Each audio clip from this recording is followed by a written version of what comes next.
अल्लाह की बनाई हर नायाब चीज पर सिर्फ अलाउद्दीन का हक है। नायाब है।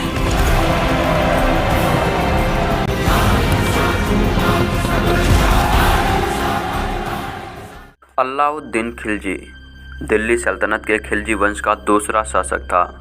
उसका साम्राज्य अफगानिस्तान से लेकर उत्तर मध्य भारत तक फैला था। इसके बाद इतना बड़ा भारतीय साम्राज्य अगले 300 सालों तक कोई भी शासक स्थापित नहीं कर पाया था। मेवाड़ चित्तौड़ का युद्ध अभियान इतिहास की एक महत्वपूर्ण घटना है। ऐसा माना जाता है कि वो चित्तौड़ की रानी पद्मिनी की सुंदरता पर मोहित था। इसका वर्णन मलिक मोहम्मद जायसी ने अपनी रचना पद्यावत में किया है। उसके समय में उत्तर पूर्व से मंगोल आक्रमण भी हुए। उसने उसका भी डटकर सामना किया। अलाउद्दीन खिलजी के बचपन का नाम अली गुरसप्पा था। जलालुद्दीन खिलजी के तख्त पर बैठने के बाद उसे अमीर ए ताजुक का पद मिला। मलिक छज्जू के विद्रोह को दबाने में महत्वपूर्ण भूमिका निभाने के कारण जलालुद्दीन ने उसे कड़ा मनिकपुर की सूबेदारी सौंप दी। भिलसा, चंदेरी एवं देवगिरी के सफल अभियानों से प्राप्त अपार धन ने उसकी स्थिति और मजबूत कर दी। इस प्रकार उत्कर्ष पर पहुंचे अलाउद्दीन खिलजी ने अपने चाचा जलालुद्दीन की हत्या धोखे से 22 अक्टूबर 1296 को खुद से गले मिलते समय अपने दो सैनिकों मोहम्मद सलीम तथा इख्तियारुद्दीन होद द्वारा करवा दी। इस प्रकार उसने अपने सगे चाचा, जो उसे अपने औलाद की भांति प्रेम करता था, के साथ विश्वासघात कर खुद को सुल्तान घोषित कर दिया और दिल्ली में स्थित बलबन के ताजमहल में अपना राज्याभिषेक 22 अक्टूबर 1296 को संपन्न करवाया था। निर्माण कार्य। अलाउद्दीन के दरबार में अमीर खुसरो तथा हसन निजामी जैसे उच्च कोट के विद्वानों को संरक्षण प्राप्त था। स्थापत्य कला के क्षेत्र में अलाउद्दीन खिलजी ने वृत्ताकार अलाई दरवाज़ा अथवा कुश्ते शिकार का निर्माण करवाया। उसके द्वारा बनाया गया अलाई दरवाज़ा प्रारंभिक तुर्की कला का एक श्रेष्ठ नमूना माना जाता है।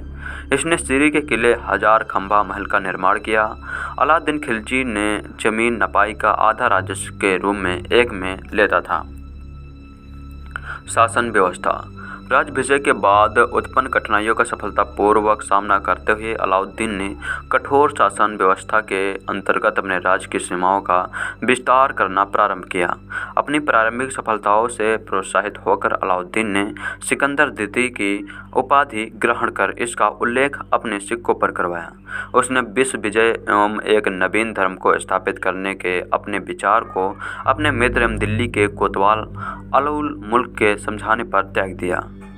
यद्यपि अलाउद्दीन ने खलीफा की सत्ता को मान्यता प्रदान करते हुए यमन उल खिलाफत नसीरी अमीर उल मोमिनीन की उपाधि ग्रहण की, किंतु उसने खलीफा से अपने पद की स्वीकृति लेनी आवश्यक नहीं समझी। उलेमा वर्ग को भी अपने शासन कार्य में हस्तक्षेप नहीं करने दिया। उसने शासन में इस्लाम धर्म के सिद्धांतों को प्रमुखता न देकर राज्य हित को सर्वोपरि माना। अलाउद्दीन खिलजी के समय निरंकुशता अपने चरम सीमा पर पहुंच गई। हिंदुओं के साथ व्यवहार। अलाउद्दीन हिंदुओं के प्रति बहुत ही निर्दयी था। वह प्रत्येक संभव प्रकार से उन्हें पीड़ित करने की कठोर नीतियों का प्रयोग करता था। बयान का काजी हिंदुओं के प्रति नीति की व्याख्या करता था और अपने राज्य में अलाउद्दीन उसी का अनुसरण करता था।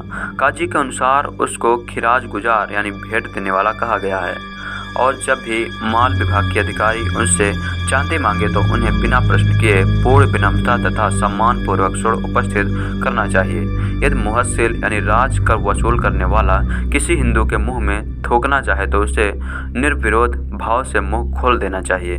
ऐसा करने का अर्थ यह है कि ऐसा करने से वह अपनी नम्रता एवं अधीनता तथा आज्ञा पालन एवं सम्मान प्रदर्शित करता है। स्वयं खुदा ने उन्हें पूर्ण पराभव की आज्ञा दी है। हिंदू पैगंबर के घेरतम शत्रु हैं। पैगंबर साहब ने कहा है, या तो वे इस्लाम ग्रहण कर ले या फिर उन्हें मार दिया जाए या दास बना लिया जाए तथा उनकी संपत्ति राजकोष में जमा कर ली जाए। अलाउद्दीन ने अनेक ऐसे कार्य किए जिनसे हिंदुओं को निर्धनता एवं पीड़ा का शिकार बनना पड़ा। जियादुद्दीन बर्दी के अनुसार अलाउद्दीन ने गर्व के साथ यह विचार व्यक्त किया कि मेरा आदेश पाते हुए लोग ऐसे भाग जाते हैं जैसे चूहे अपने बिलों में। सर बुल्लेचे है के अनुसार अलाउद्दीन खिलजी ने सारे राज्य में हिंदुओं को निर्धनता तथा पीड़ा के धरातल पर उतार दिया था। अलाउद्दीन खिलजी के राज्य में कुछ विद्रोह हुए, जिनमें 1299 ईस्वी में गुजरात के सफल अभियान में प्राप्त धन के बंटवारे को लेकर नवी मुसलमानों द्वारा किए गए विद्रोह का दमन नुसरत खां ने किया। दूसरा विद्रोह अलाउद्दीन के भतीजे अकद खां द्वारा किया गया। अपने मंगोलों मुसलमानों के सहयोग से उसने अलाउद्दीन पर प्राणघातक हमला किया, जिसके बदले में उसे पकड़कर मार दिया गया। तीसरा विद्रोह अलाउद्दीन की बहन के लड़के मलिक उमर एवं मंगू खां ने किया, पर इन दोनों को हराकर उनकी हत्या कर दी गई। चौथा विद्रोह दिल्ली के हाजी मौला द्वारा किया गया, जिनका दमन सरकार हजीमुद्दीन ने किया था। इस प्रकार इन सभी विद्रोह को सफलतापूर्वक दबा दिया गया। अलाउद्दीन ने तुर्क अमीरों द्वारा किए जाने वाले विद्रोह के कारणों का अध्ययन कर उन कारणों को समाप्त करने के लिए 4 अध्यादेश जारी किए। प्रथम अध्यादेश के अंतर्गत अलाउद्दीन ने दान, उपहार एवं पेंशन के रूप में अमीरों को दी गई भूमि को जब्त कर उस पर अधिकार कर लगा दिया, जिसने उनके पास धन का अभाव हो गया। द्वितीय अध्यादेश के अंतर्गत अलाउद्दीन ने गुप्तचर विभाग को संगठित कर बरीद एवं मोहनीद गुप्तचर की नियुक्ति की। तृतीय अध्यादेश के अंतर्गत अलाउद्दीन खिलजी ने मध्य निदेश भाग खाने एवं जुआ खेलने पर पूर्ण प्रतिबंध लगा दिया। चौथे अध्यादेश के अंतर्गत अलाउद्दीन ने अमीरों के पास में मेलजोल, सार्वजनिक समारोह एवं वैवाहिक संबंधों पर प्रतिबंध लगा दिया।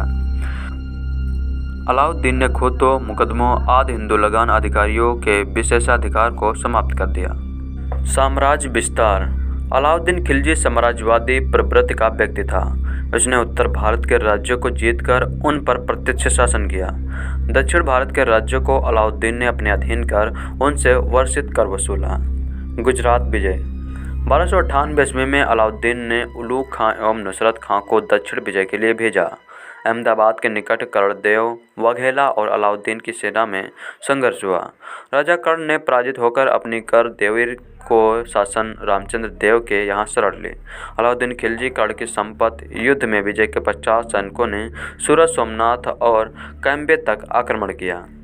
जैसलमेर विजय। अलाउद्दीन खिलजी की सेना के कुछ घोड़े छीन लेने के कारण सुल्तान खिलजी ने जैसलमेर के राजपूत शासक दूधा एवं उसके सहयोगी तिलक सिंह को 1299 ईस्वी में पराजित किया और जैसलमेर की विजय की। रणथंभौर विजय। रणथंभौर के शासक हमीर देव अपनी योग्यता एवं साहस के लिए प्रसिद्ध थे। अलाउद्दीन के लिए रणथंभौर को जीतना इसलिए भी आवश्यक था क्योंकि हमीर देव ने विद्रोही मंगोल नेता मोहम्मद शाह एवं केहब को अपने यहाँ शरण दे रखी थी। इसलिए भी अलाउद्दीन रणथंभौर को जीतना चाहता था। अतः जुलाई 1301 ईस्वी में अलाउद्दीन ने रणथंभौर के किले को अपने कब्जे में कर लिया। हमीर देव वीरगति को प्राप्त हुए। अलाउद्दीन ने रनमल और उनके साथियों का वध करवा दिया, जो हमीर देव से विश्वासघात करके उससे आ मिले थे। तारीख अलाई एवं हमीर महाकाव्य में हमीर देव और उनके परिवार के लोगों का जौहर द्वारा मृत्यु प्राप्त होने का वर्णन है। रणथंभौर युद्ध के दौरान ही नुसरत खां की मृत्यु हुई। हमीर रासों के अनुसार हमीर की रानी रंगदे के नेतृत्व में राजपूत महिलाओं ने जौहर आग में कूदकर आत्महत्या किया तथा हमारे देवलदे ने पदिला तालाब में कूदकर जल जौहर किया था। चित्तौड़ आक्रमण एवं मेवाड़ विजय। मेवाड़ के शासक राणा रतन सिंह थे, जिनकी राजधानी चित्तौड़ थी। चित्तौड़ का किला सामरिक दृष्टिकोण से बहुत सुरक्षित स्थान पर बना हुआ था, इसलिए यह किला अलाउद्दीन की निगाह में चढ़ा हुआ था। कुछ इतिहासकारों ने अमीर खुसरो के रानी सैबा और सुलेमान के प्रेम प्रसंग के उल्लेख आधार पर और पद्यत की कथा के आधार पर चित्तौड़ पर के आक्रमण का कारण रानी पद्मिनी के अनुपम सौंदर्य के प्रति उनके आकर्षण को ठहराया है। अंततः 28 जनवरी 1303 ईस्वी को सुल्तान चित्तौड़ के किले पर अधिकार करने में सफल हुआ। रावल रतन सिंह युद्ध में शहीद हुए और उनकी पत्नी रानी पद्मिनी ने अन्य स्त्रियों के साथ जौहर कर लिया। यह चर्चा का विषय है। अधिकतर इतिहासकार पद्मिनी को काल्पनिक पात्र मानते हैं। किले पर अधिकार के बाद सुल्तान ने लगभग 30,000 राजपूत वीरों का कत्ल करवा दिया था, जिसने चित्तौड़ का नाम खिज्र खां के नाम पर खिज्राबाद रखा और खिज्र खां को सौंपकर दिल्ली वापस आ गया। इसी के साथ मेवाड़ में रावल शाखा का अंत हुआ। कालांतर में दूसरी शाखा सिसोदिया वंश की थी, जिसके शासक राणा कहलाते थे। चित्तौड़ को पुनः स्वतंत्र कराने का प्रयत्न राजपूतों द्वारा जारी था। इसी बीच अलाउद्दीन ने खिज्र खां को वापस दिल्ली बुलाकर चित्तौड़ दुर्ग की जिम्मेदारी राजपूत सरदार मालवीय को सौंपी थी। अलाउद्दीन की मृत्यु के पश्चात मुहिलौद राजवंश के हम्मीरदेव ने मुगलदेव पर आक्रमण कर 1321 ईस्वी में चित्तौड़ सहित पूरे मेवाड़ को आज़ाद करवा दिया। इस तरह अलाउद्दीन की मृत्यु के बाद चित्तौड़ एक बार फिर स्वतंत्र हो गया। शौक मथुरा अभियान। अलाउद्दीन खिलजी ने 1301 ईस्वी में रणथंभौर के शासक हम्मीरदेव को हराकर रणथंभौर पर कब्जा कर लिया था, तो उनकी नज़र ब्रज के क्षेत्र पर पड़ना स्वाभाविक थी। अपने साम्राज्य विस्तार नीति के तहत उसने रणथंभौर के अपने प्रशासन उलुग खान के नेतृत्व में खौजगढ़ यानी मथुरा सेना भेजी। खौजगढ़ मथुरा के जगह इसका अन्य ही कारण बताते हैं। इसके अनुसार अलाउद्दीन खिलजी की एक सैनिक टुकड़ी जो किसी सैनिक अभियान के बाद गोवर्धन से गुजर रही थी, इस टुकड़ी ने गोवर्धन के मंदिरों को नुकसान पहुंचाया था। तब महाराजा नाहर सिंह ने सैनिक टुकड़ी भेजकर सभी खिलजी सैनिकों को मौत के घाट उतरवा दिया था। इस घटना से क्रोधित होकर अलाउद्दीन ने शौकगढ़ पर हमला किया। यह हमला सन 1304 ईस्वी के आसपास हुआ था। उगलू खान ने जब पहला हमला किया तब युद्ध महागांव के समीप हुआ था। यहाँ पर भी अनंगपाल के वंशज कौंटते जाटों का एक गढ़ था, जिसके अवशेष वर्तमान में भी मिलते हैं। इस युद्ध से मोहम्मद तुगरिक नामक एक तुर्क गुलाम मारा गया था। जाटों ने खिलजी सेना को कुछ महीनों तक रोके रखा। अंतिम निर्णायक युद्ध शौक के समीप हुआ, जिसमें उलग खान एक विशाल फौजदार लेकर आया। तब कंते नाहर सिंह तोमर के आह्वान पर जाटों ने किले में बंद होकर दुर्बलता दिखाने के बजाय लड़ते हुए अपने देश की रक्षा के लिए बलिदान देना उचित समझा। विशाल तुर्कों की फौज और सम्राटों में मध्य युद्ध हुआ, जिसमें राजा नाहर सिंह और उनके मंत्री बौद्ध ब्राह्मण चतुर्वेदी शौक दुर्ग की रक्षा में अलाउद्दीन खिलजी से युद्ध करते हुए वीरगति को प्राप्त हो गए।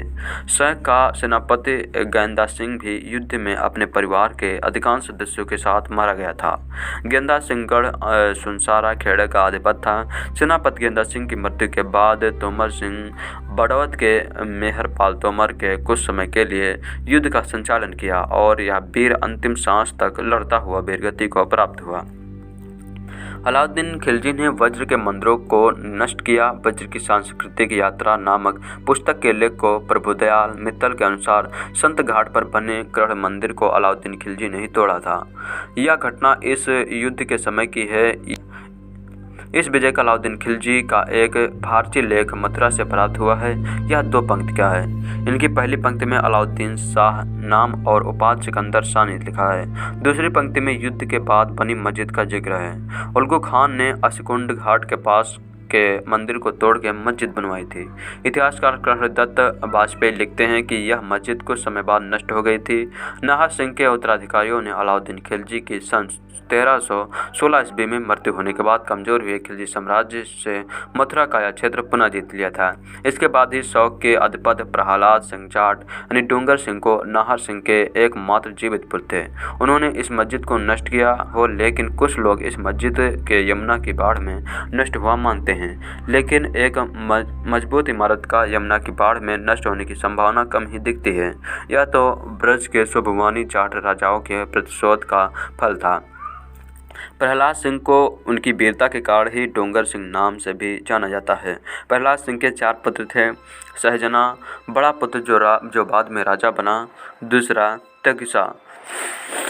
तसगा जो कोई सिंघा था, और तीसरा आशा नैनू, और चौथा पुन्ना मेहता। गेंदा सिंह की मृत्यु शौक यानी सौनक दुर्ग के युद्ध में होने के बाद प्रहलाद सिंह ने अपने बड़े पुत्र सहजना के कहने पर गेंदा सिंह के पुत्र अजाल को गोद ले लिया। इस तरह 5 पुत्र प्रहलाद सिंह के हुए। इस युद्ध के बाद कुछ लोग शौक से जाकर बिमाड़ में बसे। यहाँ से मालेगांव और जलमांव में आबाद हुए यह लोग वर्तमान में जगताप कहलाते हैं। यह गोद की जगह देवक को मानते हैं। मालवा विजय। मालवा पर शासन करने वाला महलकदेव उसका सेनापति हरनंद बहादुर योद्धा थे। 1305 ईस्वी में अलाउद्दीन ने मुल्तान के सूबेदार आइना उल मुल्क के नेतृत्व में एक सेना को मलवा अधिकार पर करने के लिए भेजा। दोनों पक्षों के संघर्ष में महलदेव एवं उनका सेनापति हरनंद मारा गया। नवंबर 1305 में किले पर अधिकार के साथ ही उज्जैन, धरानागरी, चंदेर आदि को जीतकर मालवा समेत दिल्ली सल्तनत में मिला लिया। 1308 ईस्वी में अलाउद्दीन ने सिवान पर अधिकार करने के लिए आक्रमण किया। वहां के परमार राजपूत शासक शीतल देव ने कड़ा संघर्ष किया, परंतु अंततः वह मारा गया। कमालुद्दीन गुर्ग को वहां का शासक नियुक्त किया गया। जालौर के शासक कन्हड़ देव ने 1304 ईस्वी में अलाउद्दीन की अधीनता को स्वीकार कर लिया था, पर धीरे धीरे उसने अपने को पुनः स्वतंत्र कर लिया। 1311 में कमालुद्दीन गुर्ग ने नेतृत्व के सुल्तान की सेना ने कन्हड़ देव को युद्ध में पराजित कर उसकी हत्या कर दी थी। इस प्रकार जालौर पर आक्रमण के साथ ही अलाउद्दीन की राजस्थान विजय का कठिन कार्य पूरा हुआ। 1311 ईस्वी तक भारत में सिर्फ नेपाल, कश्मीर एवं आसम ही ऐसे भाग बचे थे जिन पर अलाउद्दीन अधिकार नहीं कर सका था। उत्तर भारत की विजय के बाद अलाउद्दीन ने दिल्ली भारत की ओर अपना रुख किया। कन्हड़ देव प्रबंध के अनुसार कन्हड़ देव के पुत्र बीरम देव का प्रेम अलाउद्दीन की पुत्री फिरोजा के साथ था, जो इस आक्रमण का मुख्य कारण था। दक्षिण विजय। अलाउद्दीन खिलजी के समकालीन दक्षिण भारत में सिर्फ 3 महत्वपूर्ण शक्तियाँ थीं। देवगिरी यादव के बाद दक्षिण पूर्व तेलंगाना के काकती और द्वार समुद्र के होयसवाल। देवगिरी के यादव दक्षिण पूर्व तेलंगाना के काकती और द्वार समुद्र के होयसल अलाउद्दीन द्वारा दक्षिण भारत के राज्यों को जीतने के उद्देश्य के पीछे धन की चाह एवं विजय की लालसा थी। वह इन राज्यों को अपने अधीन कर वार्षिक कर वसूलना चाहता था। दक्षिण भारत की विजय का मुख्य श्रेय मलिक काफूर को ही जाता है। अलाउद्दीन खिलजी के शासनकाल में दक्षिण में सबसे 1303 ईस्वी में तेलंगाना पर आक्रमण कर दिया। तेलंगाना के शासक प्रताप रुद्रदेव द्वितीय ने अपने एक सोने की मूर्ति बनवाकर और उसके गले में सोने की जंजीर डालकर आत्मसमर्पण हेतु मलिक काफूर के पास भेजा था। इसी अवसर पर प्रताप रुद्रदेव ने मलिक काफूर को संसार प्रसिद्ध कोहिनूर हीरा दिया था। देवगिरी। शासक बनने के बाद अलाउद्दीन द्वारा 1296 ईस्वी में देवगिरी के विरुद्ध किए गए अभियान की सफलता पर वहां के शासक रामचंद्र देव ने प्रति वर्ष एलिसपुर की आय भेजने का वादा किया था, पर रामचंद्र देव के पुत्र शंकर देवानी सिंहासन देव के हस्तक्षेप से वार्षिक कर का भुगतान रोक दिया गया। अतः नायब मलिक काफूर के नेतृत्व में एक सेना को देवगिरी पर धावा बोलने के लिए भेजा गया। रास्ते में राजा कर्ण को युद्ध में परास्त कर काफूर ने उसकी पुत्री देवल बीबी, जो कमला देवी एवं कर्ण की पुत्री थी, को दिल्ली भेज दिया, जहां पर उसका विवाह खिज़र खान से कर दिया गया। रास्ते भर लूटपाट करता हुआ काफूर देवगिरी पहुंचा और पहुंचते ही उसने देवगिरी पर आक्रमण कर दिया। भयानक लूटपाट के बाद रामचंद्र देव ने आत्मसमर्पण कर दिया। काफूर अपार धन संपत्ति, ढेर सारे हाथी एवं राजा रामचंद्र देव के साथ वापस दिल्ली आया। रामचंद्र के सुल्तान के समक्ष प्रस्तुत होने पर सुल्तान ने उसके साथ उदारता का व्यवहार करते हुए राय रेहान की उपाधि प्रदान की। उसे सुल्तान ने गुजरात की नवसारी जागीर एवं 1 लाख स्वर्ण तके देकर वापस भेज दिया। कालांतर में राजा रामचंद्र देव अलाउद्दीन का मित्र बन गया। जब मलिक काफूर द्वार समुद्र विजय के लिए जा रहा था तो रामचंद्र देव ने उसकी भरपूर सहायता की थी। तेलंगाना में काकतीय वंश के राजा राज करते थे। काकतीय तेलंगाना का शासक प्रताप रुद्रदेव था, जिसकी राजधानी वारंगल थी। नवंबर 1309 में मलिक काफूर तेलंगाना के लिए रवाना हुआ। रास्ते में रामचंद्र देव ने मलिक काफूर की सहायता की। काफूर ने हीरो की खानों के जिले असीरगढ़ यानी मेरागढ़ के मार्ग से तेलंगाना में प्रवेश किया। 1310 ईस्वी में काफूर अपनी सेना के साथ वारंगल पहुंचा। प्रताप रुद्रदेव ने अपनी सोने की मूर्ति बनवाकर गले में एक सोने की जंजीर डालकर आत्मसमर्पण स्वरूप काफूर के साथ भेजता। साथ ही 100 हाथी, 700 घोड़े, अपार धनराशि एवं वार्षिक कर देने के वायदे के साथ अलाउद्दीन खिलजी की अधीनता स्वीकार की। होयसल का शासक वीर बल्लाल द्वितीय था। इसकी राजधानी द्वार समुद्र थी। 1310 ईस्वी में मलिक काफूर ने होयसल के लिए प्रस्थान किया। इस प्रकार 1311 ईस्वी में साधारण युद्ध के पश्चात बल्लाल देव ने आत्मसमर्पण कर अलाउद्दीन की अधीनता ग्रहण कर ली। उसने माबर के अभियान में काफूर की सहायता की थी। सुल्तान अलाउद्दीन ने बल्लाल देव को खिलात एक मुकुट, छत्र एवं 10 लाख टके की थैली भेंट की थी। सुल्तान अलाउद्दीन ने बल्लाल देव को खिलात एक मुकुट, छत्र एवं 10 लाख टके की थैली भेंट की थी। मृत्यु। जलोदर रोग से ग्रासित अलाउद्दीन खिलजी ने अपना अंतिम समय अत्यंत कठिनाइयों में व्यतीत किया और 2 जनवरी 1316 ईस्वी को इसकी मृत्यु हो गई। यह भी कहा जाता है कि अंतिम समय में अलाउद्दीन खिलजी को एक त्वचा रोग कोढ़ हो गया था, जिसके कारण वह बहुत परेशान रहने लगा। अंत में उसके वफादार मलिक कफूर ने अलाउद्दीन के कहने पर ही उसको मुक्ति प्रदान की थी। अलाउद्दीन का मकबरा कुतुब मीनार के परिसर में ही स्थित है। किसी भी फिल्म में 3 किरदार अहम होते हैं, हीरो, हीरोइन और विलन। इस फिल्म के विलन खिलजी हैं, लेकिन क्या 20 साल तक दिल्ली के सुल्तान रहे अलाउद्दीन खिलजी वाकई में विलन थे या इतिहास उनके बारे में कुछ और कहता है? अलीगढ़ मुस्लिम यूनिवर्सिटी में इतिहास विभाग के अध्यक्ष और मध्यकालीन भारत के विशेषज्ञ प्रोफेसर सैयद अली नदीम रजवी कहते हैं, फिल्म पद्मावती में काल्पनिक किरदार महारानी पद्मिनी को किस तरह से दिखाया गया है, इसे लेकर तो सब विरोध कर रहे हैं, लेकिन भंसाली ने असल अन्याय तो अलाउद्दीन खिलजी के साथ किया है। प्रोफेसर सैयद अली नदीम रजवी के मुताबिक इस फिल्म में अलाउद्दीन खिलजी को ऐसा दिखाया गया है जैसे वो कोई बर्बर, क्रूर, जंगली और वहशी शासक हो, नोच नोच के खाता हो, अजीब कपड़े पहनता हो, लेकिन असल में वो अपने दौर के बहुत सांस्कृतिक व्यक्ति थे, जिन्होंने ऐसे कई कदम उठाए जिनका असर आज भी दिखता है। रजावी कहते हैं, अलाउद्दीन एक ऐतिहासिक किरदार है, उनके जीवन का पूरा रिकॉर्ड मौजूद है। भारत के सबसे प्रबुद्ध बादशाहों में उनका नाम आता है। दिल्ली पर तुर्कों की हुकूमत की शुरुआत के बाद में खिलजी वंश ने ही हिंदुस्तान के लोगों को भी हुकूमत में शामिल किया। प्रोफेसर रजवी कहते हैं, खिलजी वंश से पहले दिल्ली पर शासन करने वाले सुल्तान, जिनमें इल्तुतमिश, बलबन और रजिया सुल्तान भी शामिल है, अपनी सरकार में स्थानीय लोगों को शामिल नहीं करते थे, सिर्फ तुर्कों को ही अहम ओहदे दिए जाते थे, इसलिए उसे तुर्क शासन कहा जाता था। रजवी की राय में लेकिन अलाउद्दीन खिलजी के दिल्ली का सुल्तान बनने के साथ ही हिंदुस्तानी लोगों को भी शासन में शामिल करने का सिलसिला शुरू हुआ। इसे खिलजी क्रांति भी कहा जाता है। अलाउद्दीन खिलजी के इस काम को आगे बढ़ाया और स्थानीय लोगों को सरकार के हिस्सेदारी दी। अलाउद्दीन खिलजी ने इस काम को आगे बढ़ाया और स्थानीय लोगों को सरकार में हिस्सेदारी दी। अब सिर्फ तुर्क सरकार नहीं थी, बल्कि हिंदुस्तानी मूल के लोग भी हुकूमत में शामिल थे। प्रोफेसर रजवी कहते हैं, जिस गंगा जमनी तहजीब के लिए हिंदुस्तान मशहूर है और जिसे बाद में अकबर ने आगे बढ़ाया, उसकी शुरुआत अलाउद्दीन खिलजी ने ही की थी। मूल्य नियंत्रक की अलाउद्दीन खिलजी की नीति को उस दौर का चमत्कार कहा जा सकता है। अलाउद्दीन खिलजी ने बाजार में बिकने वाली सभी चीज़ों के दाम नियंत्रित कर दिए थे। जवाहरलाल नेहरू यूनिवर्सिटी में इतिहास के प्रोफेसर नजफ हैदर कहते हैं, बाजार से संबंधित अलाउद्दीन खिलजी की नीतियाँ बहुत मशहूर हैं। उन्होंने न सिर्फ बाजार को नियंत्रित किया था, बल्कि चीज़ों के दाम भी तय कर दिए थे।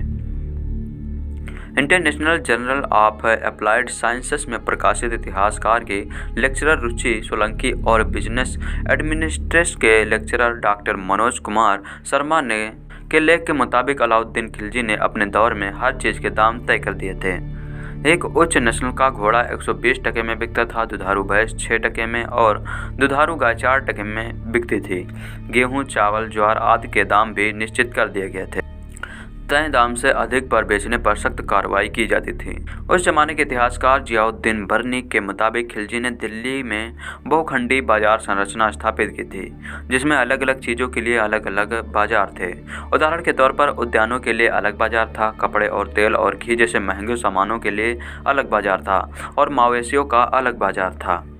प्रोफेसर हैदर ये भी मानते हैं कि अलाउद्दीन खिलजी के बाजार में मूल्य नियंत्रित करने की एक बड़ी वजह यह भी है कि उनके पास एक बड़ी सेना थी, जिसे महान मुहैया कराने के लिए उन्होंने दाम निश्चित कर दिए थे।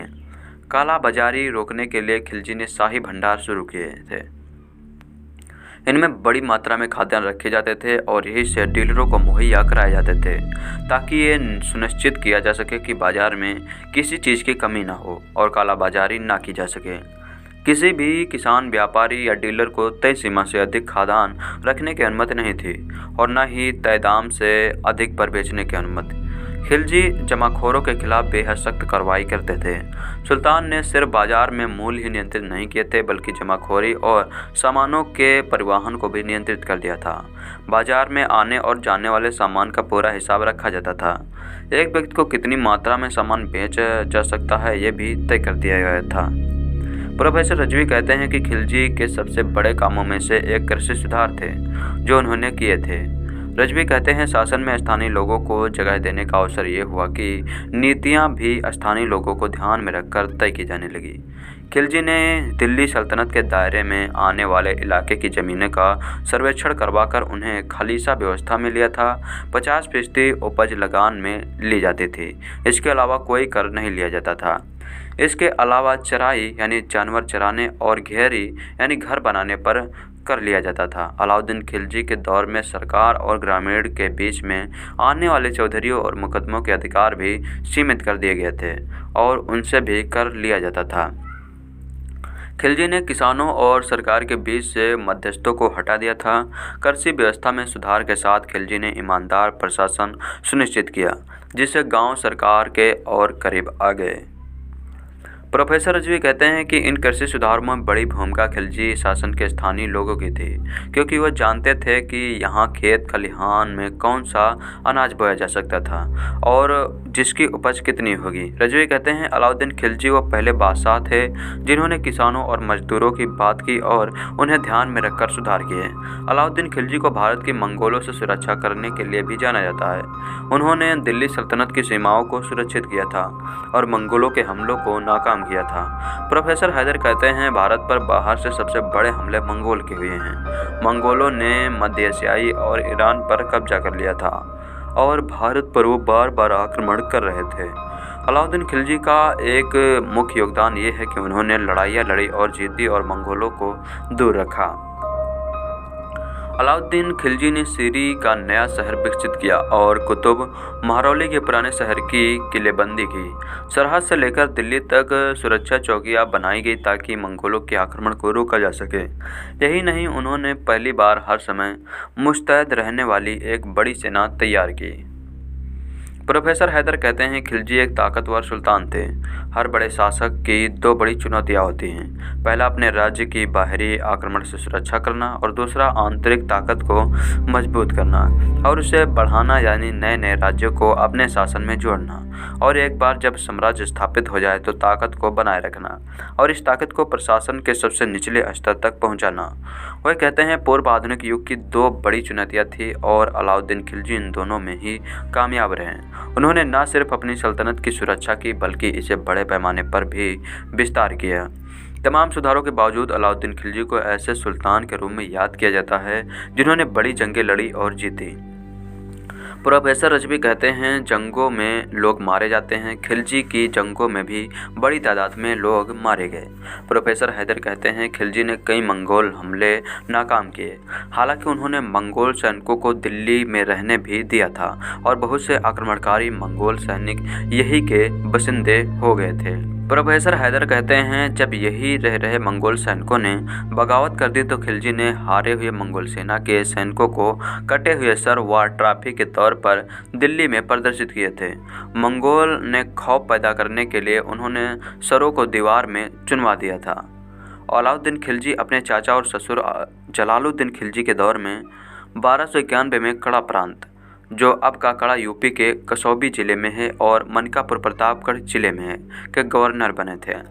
बेहद महत्वाकांक्षी खिलजी ने दक्कन प्रांत के यादव राज्य पर हमला कर देवगिरी राजधानी को लूटा था और बेशुमार खजाना हासिल किया था। प्रोफेसर हैदर कहते हैं अलाउद्दीन खिलजी ताकतवर हो रहे थे और सत्ता का पलड़ा उनकी ओर झुक रहा था। अलाउद्दीन को यह अंदाज़ा नहीं था कि अलाउद्दीन उन्हें सत्ता से बेदखल कर देंगे। जलालुद्दीन को अंदाज़ा नहीं था कि अलाउद्दीन उन्हें सत्ता से बेदखल कर देंगे। वो बातचीत के लिए कड़ा आ गए और यही गंगा नदी में एक नाव में अलाउद्दीन के विश्वासपात्र कमांडरों ने जलालुद्दीन खिलजी की हत्या कर दी थी। जलालुद्दीन की मौत के तुरंत बाद अलाउद्दीन खिलजी ने कड़ा में ही सल्तनत का ताज पहन लिया था। यहाँ से दिल्ली पहुंचकर उन्होंने दोबारा अपनी ताजपोशी करवाई थी। प्रोफेसर हैदर कहते हैं अलाउद्दीन खिलजी समझते थे कि उन्होंने बहुत बड़ी सल्तनत कायम की, छोटी छोटी रियासतों को फतह किया और एक बहुत मजबूत सल्तनत खड़ी की। अपने सिक्कों में, अपने दौर के लेखों में उन्होंने अपने आप को एक ताकतवर सुल्तान के तौर पर पेश किया। खिलजी वंश मध्यकालीन भारत का एक राजवंश था। इसने दिल्ली की सत्ता पर 1290 से 1320 ईस्वी तक राज किया। दिल्ली की मुस्लिम सल्तनत में दूसरा शासक परिवार था। हालांकि खिलजी कबीला लंबे समय से अफगानिस्तान में बसा हुआ था, लेकिन अपने पूर्ववर्ती गुलाम वंश की तरह यह राजवंश भी मूलतः तुर्किस्तान का था। इसके 3 शासक अपनी निष्ठाहीनता, निर्दयता और दक्षिण भारतीय हिंदू राज्यों पर अधिकार के लिए जाने जाते हैं। खिलजी वंश के पहले सुल्तान जलालुद्दीन फिरोज खिलजी गुलाम वंश के अंतिम कमजोर बादशाह क्यूमर्स के पतन के बाद एक कुलीन गुट के सहयोग से गद्दी पर बैठे थे। जलालुद्दीन उम्र में काफ़ी बड़े थे और अफगानी कबीले का माने जाने के कारण एक समय वह इतने अलोकप्रिय थे कि राजधानी में घुसने तक का साहस नहीं कर सकते थे। उनके भतीजे जून खां ने दक्कन के हिंदू राज पर चढ़ाई करके एलिसपुर और उसके खजाने पर कब्जा कर लिया और फिर 1296 में वापस लौटकर उन्होंने अपने चाचा की हत्या कर दी। जूना खां ने अलाउद्दीन खिलजी की उपाधि धारण कर 20 वर्ष तक शासन किया। उन्होंने रणथंभौर, चित्तौड़ और मांडू पर कब्जा किया और देवगिरी के समृद्ध हिंदू राज्य को अपने राज्य में मिला लिया। उन्होंने मंगोलों के आक्रमण का भी मुंहतोड़ जवाब दिया। अलाउद्दीन के सेनापति मलिक कफूर को 1308 में दक्षिण पर कब्जा कर लिया। कृष्णा नदी के दक्षिण में होयसल वंश को उखाड़ फेंका और सुदूर दक्षिण में मदुरै पर अधिकार कर लिया। जब 1311 में मलिक कफूर दिल्ली लौटे तो वह लूट के माल से लदे थे।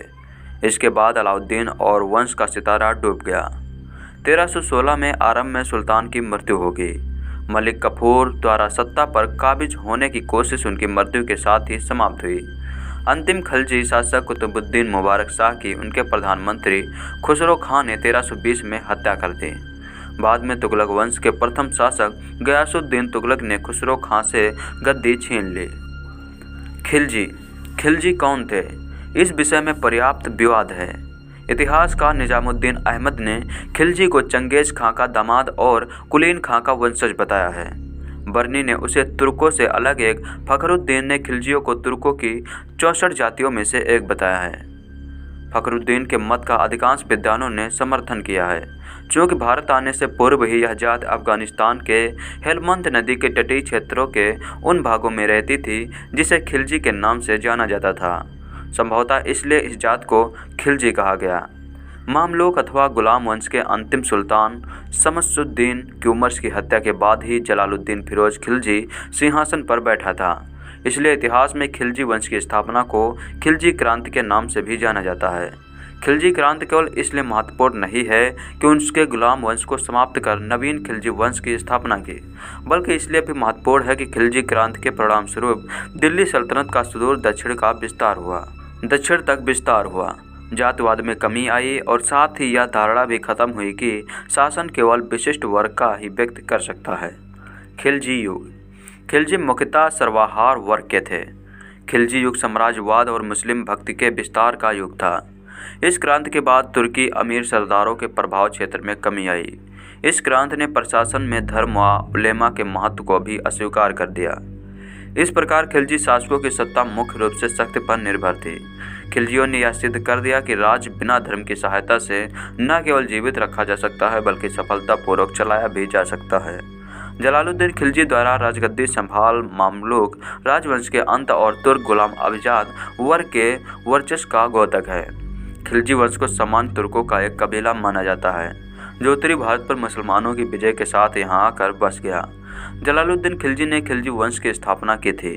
जलालुद्दीन खिलजी ने गुलाम वंश के अंतिम सुल्तान की हत्या करके खिलजियों को दिल्ली का सुल्तान बनाया। खिलजी वंश ने 1290 से 1320 ईस्वी तक राज किया।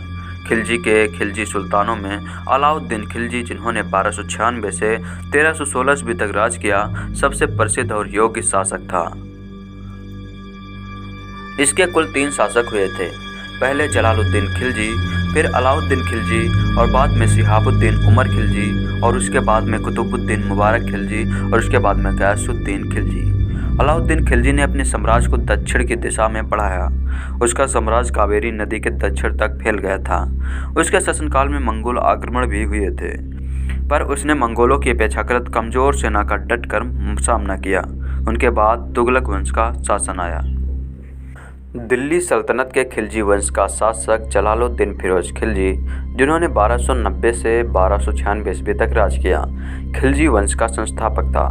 इसने अपना जीवन एक सैनिक के रूप में शुरू किया था। अपनी योग्यता के बल पर इसने सर-ए-जहांदार शाही अंगरक्षक का पद प्राप्त किया था तथा बाद में समना का सूबेदार बना। कैकबाद ने इसे आरिश-ए-मुमालिल का पद दिया और शाइस्ता खां की उपाधि के साथ सिंहासन पर बिठाया। इसने दिल्ली के बजाय किलो खरी के मध्य एक राज्याभिषेक करवाया। सुल्तान बनते समय अलाउद्दीन की उम्र 70 वर्ष की थी। दिल्ली का वह पहला सुल्तान था जिसकी आंतरिक नीति दूसरों के प्रसन्न करने के सिद्धांत पर थी। राज्याभिषेक एवं उपलब्धियाँ। जलालुद्दीन ने अपने राज्याभिषेक के 1 वर्ष बाद दिल्ली में प्रवेश किया। उसने अपने पुत्रों को खान खाना, अरकली खां एवं कद्र खां की उपाधि प्रदान की। जलालुद्दीन फिरोज खिलजी ने अपने अल्प शासनकाल में कुछ महत्वपूर्ण उपलब्धियां प्राप्त की। इन उपलब्धियों में उसने अगस्त 1290 में कड़ामा निकपुर के सूबेदार मलिक छज्जू, जिसने सुल्तान गमीसुद्दीन की उपाधि धारण कर अपने नाम के सिक्के चलवाए एवं खुतबा यानी प्रशंसनात्मक रचना पढ़ा के विद्रोह को दबाया।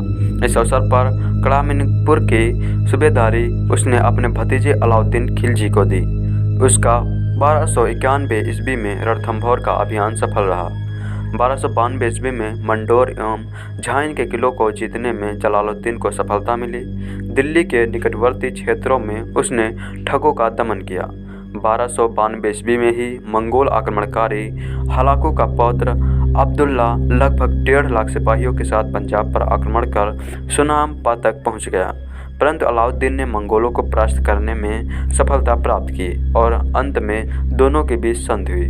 मंगोल वापस जाने के लिए तैयार हो गए, परंतु चंगेज खां के नीत उलगू ने अपने लगभग 400 मंगोल समर्थकों के साथ इस्लाम धर्म ग्रहण कर भारत में रहने का निर्णय कर लिया। कालांतर में जलालुद्दीन ने उलगू के साथ ही अपनी पुत्री का विवाह किया और साथ ही रहने के लिए दिल्ली के समीप मुगलपुर नाम की बस्ती बसाई गई। बाद में उन्हें ही नवीन मुसलमान के नाम से भी जाना गया। क्रूर व्यक्ति। जलालुद्दीन ने ईरान के धार्मिक फकीरी सीदी मौला को हाथी के पैरों तले कुचलवा दिया था। जलालुद्दीन के शासनकाल में ही उसकी भतीजे अलाउद्दीन खिलजी ने शासक बनने से पूर्व ही 1292 ईस्वी में अपने चाचा की स्वीकृति के बाद भिलसा एवं देवगिरी में लूट मार का काम किया। उस समय देवगिरी को लूटना मुस्लिमों का दक्षिण भारत पर प्रथम आक्रमण था। इन दोनों स्थानों पर लूटमार से अलाउद्दीन को अपार संपत्ति प्राप्त हुई। हत्या। जलालुद्दीन खिलजी की हत्या इसके भतीजे एवं दामाद अलाउद्दीन खिलजी ने अपने भाई अलमास बेग की सहायता से 1296 ईस्वी को कड़ामिनिकपुर यानी इलाहाबाद में की, जिसे बाद में उलूग खां की उपाधि से विभूषित किया गया। इस प्रकार अलाउद्दीन खिलजी ने चाचा की हत्या कर दिल्ली के तख्त पर 22 अक्टूबर 1296 ईस्वी को बलबन के लाल महल में अपना राज्याभिषेक करवाया। जलालुद्दीन खिलजी का शासन उदार निरंकुशता पर आधारित था। अपनी उदार नीति के कारण जलालुद्दीन ने कहा था, मैं एक समृद्ध मुसलमान हूँ और मुसलमान का रक्त बहाना मेरी आदत नहीं है। अमीर खुसरो और इमामी दोनों ने जलालुद्दीन खिलजी को भाग्यवादी व्यक्ति कहा। अलाउद्दीन खिलजी को राज्याभिषेक पर पढ़ने का कथन है कि शहीद सुल्तान फिरोज खिलजी के कटे मस्तक से अभी रक्त टपक ही रहा था कि शाही चंदोबा अलाउद्दीन खिलजी के सिर पर रख दिया और सुल्तान घोषित कर दिया। मलिक कफूर, जिसे ताज अल-दीन इज्ल-उल-दौला के नाम से भी जाना जाता है, दिल्ली सल्तनत शासक अलाउद्दीन खिलजी के एक प्रमुख अनौपचारिक दास गुलाम जनरल था। इसे अलाउद्दीन के जनरल नुसरत खान द्वारा गुजरात 1299 के आक्रमण के दौरान लाया गया। अलाउद्दीन की सेना के कमांडर के रूप में कपूर ने 1306 में मंगोल आक्रमणकारियों को हराया था। इसके बाद उसने यादव 1308 ईस्वी में, काकटी 1310 ईस्वी में, होसैलस 1311 और पांड्या 1311 के खिलाफ भारत में दक्षिण भाग में एक अभियान की श्रृंखला का नेतृत्व किया था।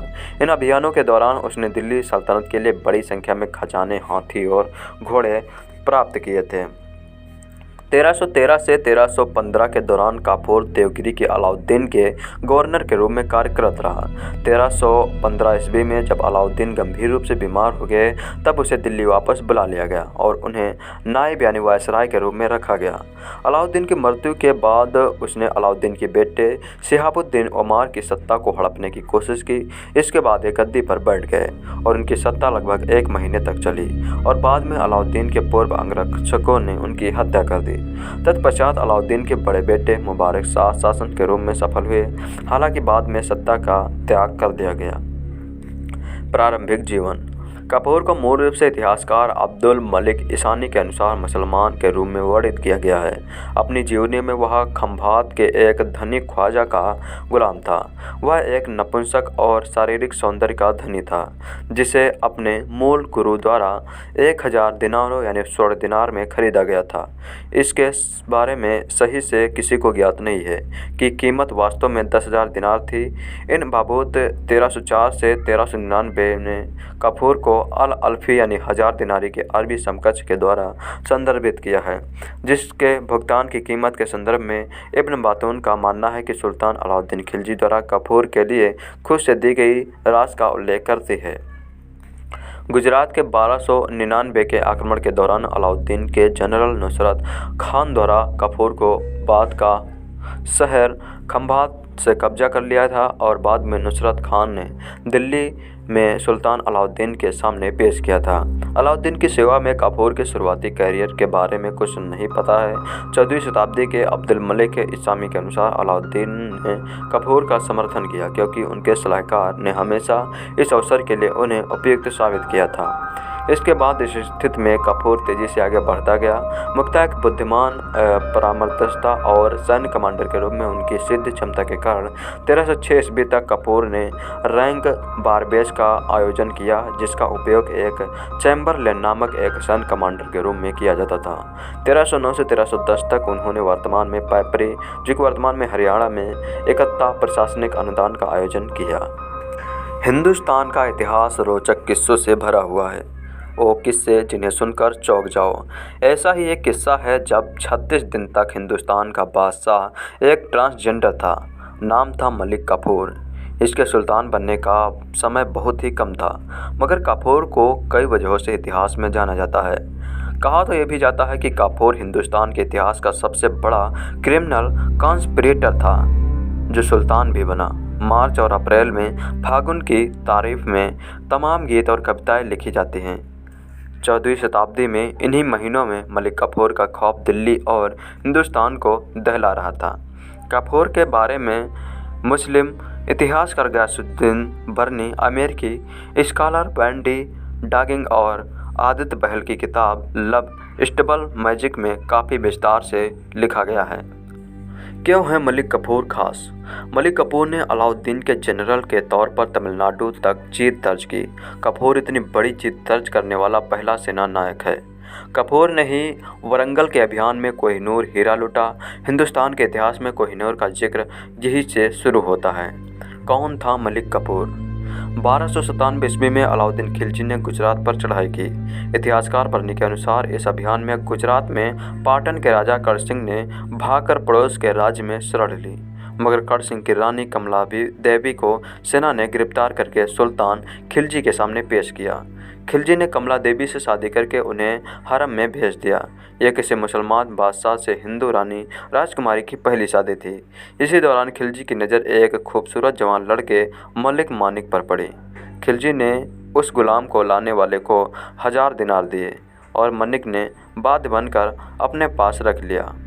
उसे नया नाम दिया मलिक काफूर। काफूर और खिलजी।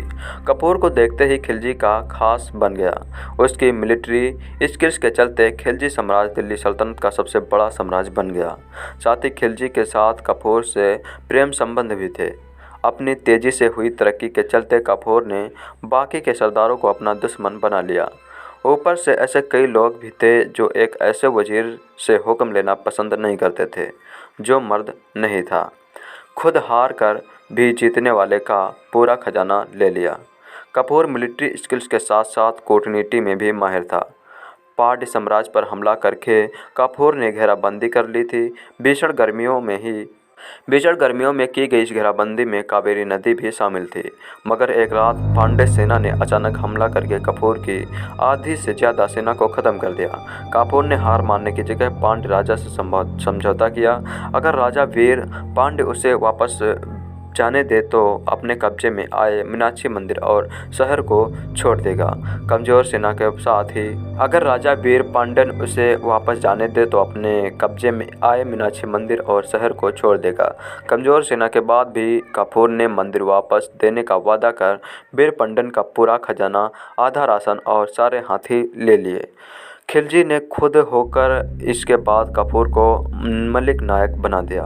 वैसे समझौते होने के पहले तक मीनाक्षी मंदिर का बड़ा हिस्सा तोड़ा जा चुका था, जो 15वीं शताब्दी में दोबारा बना। खिलजी के खिलाफ साजिश। काफूर की ख्वाहिशें बढ़ती जा रही थी। खिलजी के बीमार पड़ने पर उसने सुल्तान को नज़रबंद कर दिया। कुछ इतिहासकारों का यह भी मत है कि काफूर ने धीमी धीमी जहर देकर खिलजी को मौत तक पहुंचाया। बहरहाल हत्या के तुरंत बाद काफूर ने खिलजी के बेटों को अंधा करवा दिया, बेगमों को जेल में डाला, सारे सरदारों को कत्ल करने का हुक्म दे दिया और खिलजी के 3 साल के बेटे को गद्दी पर बैठाने की बात करके खुद सुल्तान बन गया। क्रूरता के दौर और फिर हत्या। काफूर ने 35 दिनों में खूब कत्ल-ए-आज़म किया। शाही परिवार के साथ साथ उसे जो भी नापसंद हुआ मारा गया। खिलजी के बेटे सादी खां को उसने सीरी के किले में कैदी बना लिया। काफूर के हुक्म पर शहजादे की आंखें उस्तदे से चीर लगाकर निकल गई, जैसे फंकों से तरबूज छिलकर निकल जाता है। इन सब के बीच अलाउद्दीन का तीसरा बेटा मुबारक खिलजी किसी तरह बच निकला। उस दौर के इतिहासकार बर्नी के दस्तावेजों में जिक्र मिलता है कि काफूर ने जिन सैनिकों को मुबारक को मारने भेजा था वो मुबारक से मिल गए। इन्हीं सैनिकों ने वापस आकर सोते समय काफूर की गर्दन काट दी। इस तरह 1 महीने के शासन के बाद काफूर इतिहास की किताबों का हिस्सा बनकर रह गया। मलिक काफूर कौन थे, दिल्ली के साथ उनका क्या रिश्ता था और उनकी कहानी इतनी दिलचस्प क्यों है, इस बारे में जानने के लिए इतिहास के पन्ने उलटने की ज़रूरत है। काफूर दरअसल दिल्ली के सुल्तान रहे अलाउद्दीन खिलजी के गुलाम जनरल थे। इतिहास की किताबों में लिखा गया है, खिलजी के जनरल रहे नुसरत खान ने गुजरात पर चढ़ाई के दौरान उन्हें पकड़ा और गुलाम बनाया। इसके बाद वो लगातार तरक्की की सीढ़ियाँ चढ़ते गए। अलाउद्दीन खिलजी के सैन्य कमांडर के रूप में मलिक काफूर ने मंगोलियाई आक्रमणकारियों को हराया और इसके बाद दक्षिण भारत में अपने सुल्तान की जीत का परचम फहराया। इसके अलावा कई किताबों में खिलजी और काफूर के बीच खास रिश्तों के बारे में काफ़ी कुछ लिखा गया है। आर वनिता और एस किदवाई द्वारा संपादित किताब same sex love in India में रीडिंग इन इंडिया लिटरेचर में लिखा गया है कि मलिक काफूर अलाउद्दीन खिलजी की सेना में शामिल हो गए और उन्हें 1000 दिनारी यानी 1000 में बिकने वाला कहा गया। क्यों कहा गया 1000 दिनारी? इस किताब के मुताबिक खिलजी ने काफूर को मलिक नायब नियुक्त किया।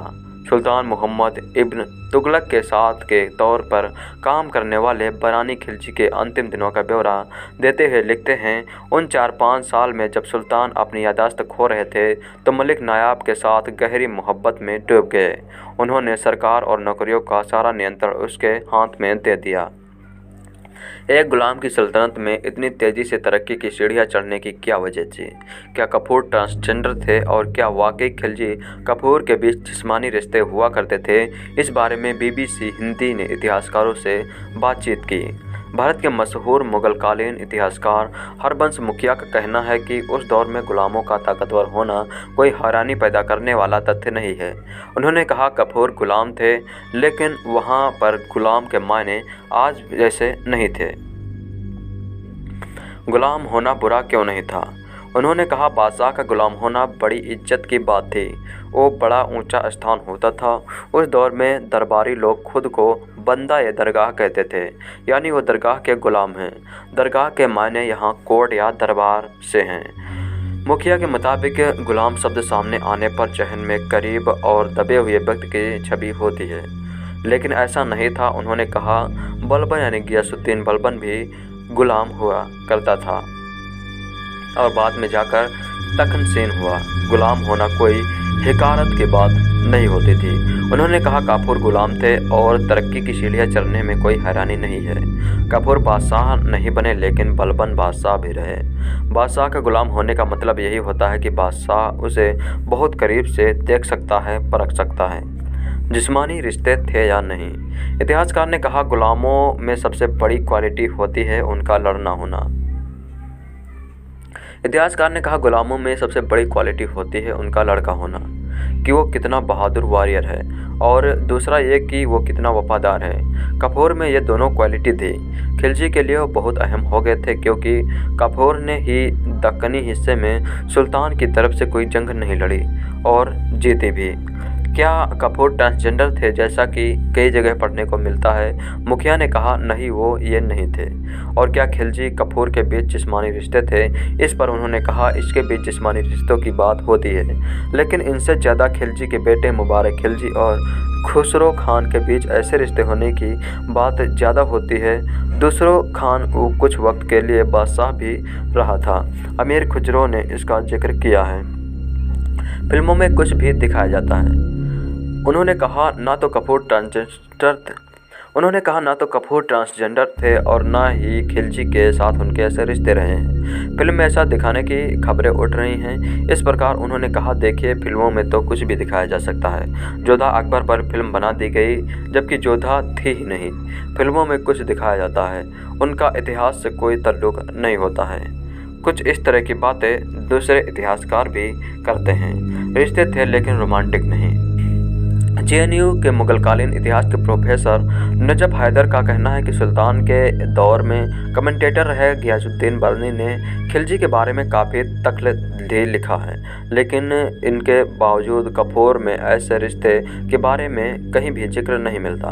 उन्होंने कहा दोनों के बीच करीबी रिश्ते जरूर थे लेकिन वो रोमांटिक रिश्ते नहीं थे। काफूर के ट्रांसजेंडर होने की बात पर हैदर का रुख हरबंत मुखिया से अलग है। उन्होंने कहा काफूर हिजड़ा ही थे और ये बात सच है। इन लोगों के नाम इस बात की पहचान होते हैं। क्या काफूर हिजड़ा थे?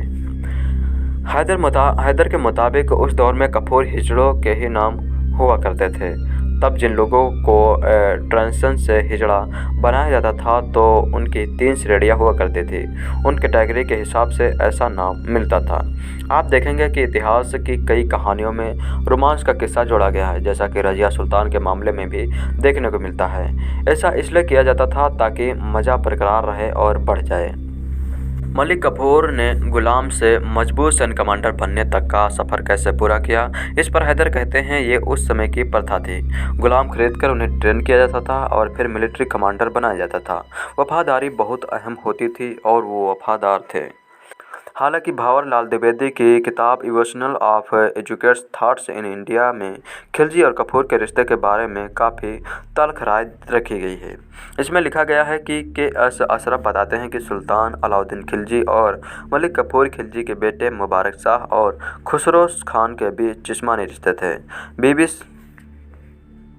दिल्ली सल्तनत के खिलजी वंश का शासक कुतुबुद्दीन मुबारक खिलजी ने सन 1316 ईस्वी से 1320 ईस्वी तक दिल्ली में शासन किया।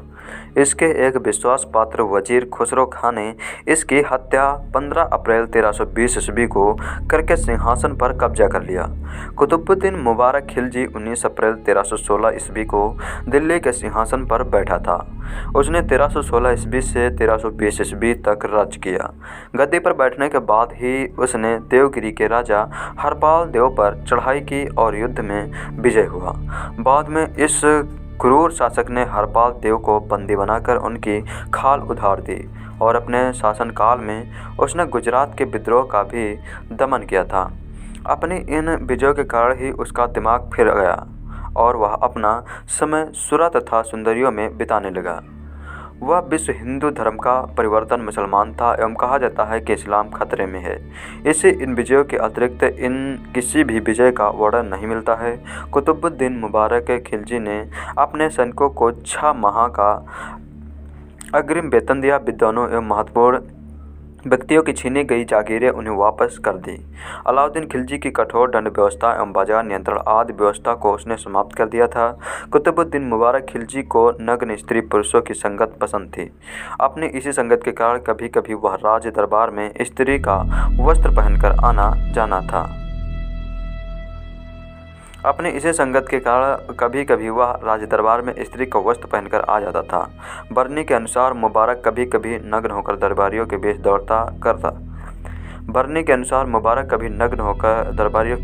दौड़ा करता था। उससे अल इमाम, उल इमाम एवं खिलाफत उल्लाह की उपाधियाँ धारण की थी। उसने खिलाफत के प्रति को हटाकर अपने को इस्लाम धर्म का सर्वोच्च प्रधान एवं स्वर्ग तथा पृथ्वी के अधिपति का खलीफ घोषित किया था। साथ ही उसने अलविसिक बिल्लाह के धर्म की प्रधान उपाधि भी धारण की थी। मुबारक के वजीर नसरुद्दीन खुजर खान ने 15 अप्रैल 1320 ईस्वी को उसकी हत्या कर स्वयं दिल्ली की गद्दी को हथिया लिया।